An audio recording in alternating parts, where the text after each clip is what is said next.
Hello दोस्तों, क्या आपको लगता है आप आज जीवन पे जहाँ पहुँचे हैं, वो बाहर वाले लोगों की वजह से ही यहाँ तक पहुँच पाए हैं?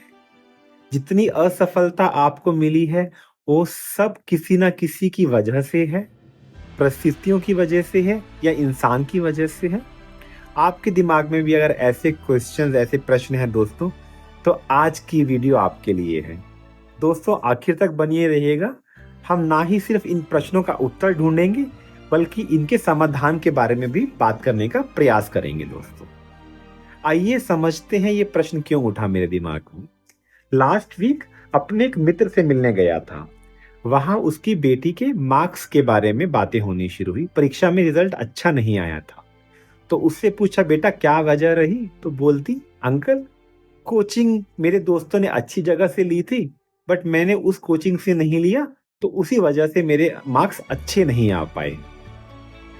इस बात ने दोस्तों मेरे दिमाग में एक प्रश्न को जन्म दिया। क्या हर बार हम अपनी असफलता का दोष बाहर की परिस्थितियों पर, इंसानों पर, समाज पर डाल देते हैं क्या? आइए समझते हैं इस प्रश्न को एक कहानी के माध्यम से। कहानी है दोस्तों प्राचीन भारत की। घने जंगल और वहां रहता था अंगुलीमाल नाम का एक भयानक डाकू। ऐसा डाकू जिससे दूर दूर गांवों के लोग कांपते थे। जो उसके रास्ते में आ जाता था उसकी मृत्यु निश्चित थी। पर क्या अंगुलीमाल शुरू से अंगुलीमाल जैसा ही हिंसक था? नहीं दोस्तों, उसका असली नाम था अहिंसक, जो कभी हिंसा नहीं करता। बहुत बुद्धिमान, आज्ञाकारी शिष्य था, प्रतिभाशाली बालक था। उसके गुरु को उस पर बहुत गर्व था, लेकिन जो आसपास के शिष्य थे वो उससे बहुत ईर्ष्या करते थे। उसी ईर्ष्या के चलते उन शिष्यों ने गुरु को जाकर उसकी शिकायत लगानी शुरू कर दी कि अंगुलीमाल आपका स्थान लेना चाहता है, वो हिंसक प्रवृत्ति का होता जा रहा है, उसको बहुत अहंकार हो गया है। और गुरु भी उनकी बातों में आ गए और एक दिन अहिंसक को बुलाया अपने पास और बोले, अहिंसक, अगर तुम मुझे गुरु दक्षिणा देना चाहते हो तो मुझे 1000 इंसानों की अंगुली चाहिए गुरु दक्षिणा के रूप में। ये सुनते ही अहिंसक को बहुत दुख हुआ, लेकिन क्योंकि गुरु आज्ञा के अंतर्गत था तो गुरु की बात मान ली और दिल में एक विचार को पाल लिया कि ये जो हो रहा है और ये जो मैं करने जा रहा हूं, ये सब गुरु की वजह से हो रहा है। वहां से शुरू हुआ अहिंसक से अंगुलीमाल बनने का सफर दोस्तों।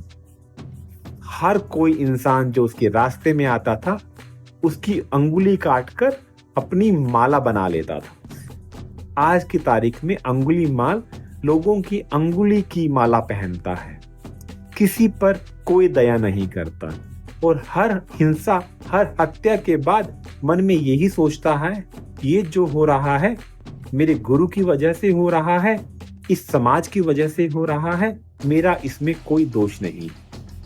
इस प्रवृत्ति को इतना मजबूत कर लिया कि कोई भी वृद्ध हो, कोई भी बालक हो, वो कभी किसी को नहीं बख्शता था। एक दिन ऐसे ही वो जंगल में ठहरा हुआ था। उस जंगल से बुद्ध निकल रहे होते हैं। बुद्ध को देखकर अंगुलीमाल चिल्लाता है, रुको!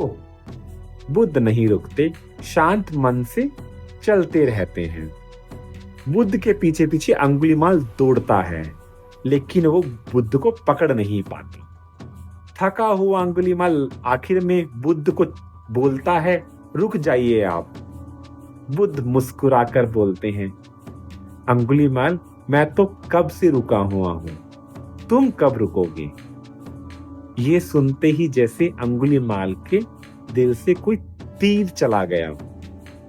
वो पहली बार जीवन में बहुत वर्षों के बाद रोया और बुद्ध के पास आकर रुकर बोलता है, बुद्ध, इसमें मेरा क्या दोष है? मैं जो आज बना हूं वो अपनी गुरु की वजह से बना हूं, समाज की वजह से बना हूं, परिस्थितियों की वजह से बना हूं। तो दोस्तों, इस पे बुद्ध जो अंगुलीमाल को समझा रहे हैं, बहुत ही प्यारी बात है, सीखने लायक बात है। बुद्ध बोलते हैं अंगुलीमाल को, अंगुलीमाल, अगर तुम ऐसे ही अपने कर्मों का दोष बाहर की परिस्थितियों को देते रहोगे तो हमेशा कर्मों में बंधे रहोगे। कर्मों से मुक्त होना है तो जिम्मेदारी लेनी होगी। ये सुनते ही अंगुलीमाल का हृदय परिवर्तन हो जाता है। वो हिंसक प्रवृत्ति को छोड़ देता है और भिक्षुक बन जाता है। अब लोग उसको पत्थर मार रहे हैं लेकिन वो नहीं विचलित होता। वो जिम्मेदारी लेता हुआ अपना जीवन व्यतीत करता है। सो दोस्तों, इस कहानी से मुझे ये सीखने को मिला, जब तक हम दूसरों पर दोष देते रहेंगे, अपने मन में झांक कर नहीं देखेंगे कि जहां मैं आज खड़ा हूं, जो असफलता मुझे मिली है या जो मेरी आज की स्थिति है, क्या ये मेरी वजह से है, तब तक हम कभी भी उससे बाहर नहीं आ पाएंगे। अब कारण तो समझ में आ गया, आइए बात करते हैं क्या इसका कोई समाधान भी। मुझे जो लगता है इसका एक छोटा सा समाधान है।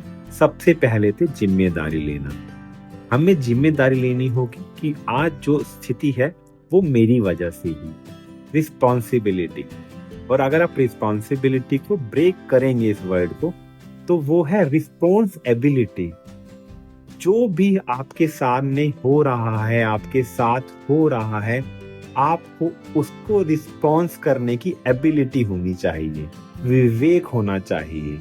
जैसे अंगुलीमाल की कथा में, अगर उसके गुरु ने उसको ये बोला लेकिन वो उसका एक रिस्पॉन्स करता अपने विवेक से, तो शायद से ये स्थिति नहीं आती। लेकिन क्योंकि उसने इसकी जिम्मेदारी नहीं ली, रिस्पॉन्सिबिलिटी नहीं ली, तो वो ऐसा बन गया। और इसकी जड़ कहीं ना कहीं दोस्तों हमारे बहुत गहरे दिल में बैठी हुई है।